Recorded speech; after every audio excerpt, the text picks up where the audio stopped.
Hi, good morning guys. Update tayo. Kakagising ko lang actually.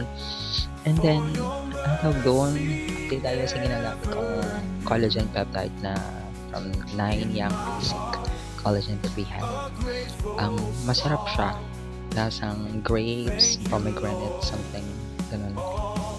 And the good thing is this is marine collagen, so it's safe. And this is BFAD approved. This is safe kasi marine collagen ginagamit nila dito. When you say marine collagen, it's collagen from fish. Collagen from fish. So it's safe. And it's BFAD approved. The expiration of the registration for BFAD that will be on the 26th of May 2026 pa. Next year. Yeah. Yun. Na-try ko.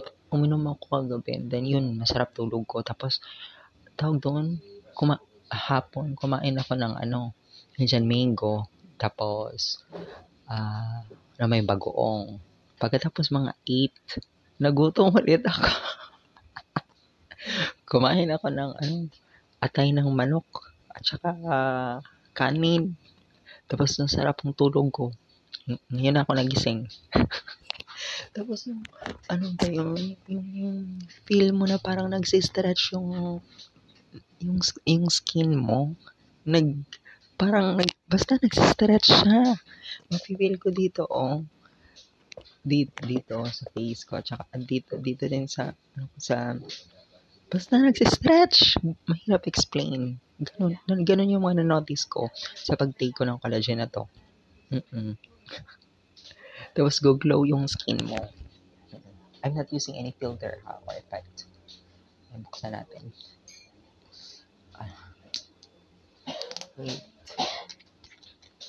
Yan. Nirap ko siya. Nilagay ko siya sa ref. Masarap. Oh. And the smell is so good too. Try natin i-take empty stomach. Tapos,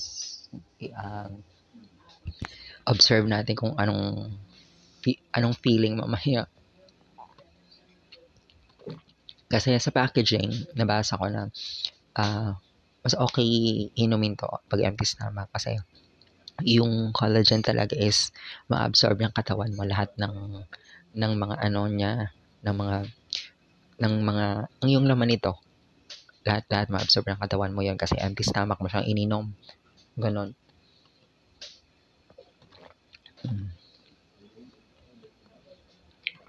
Tagay. Charet. Masarap.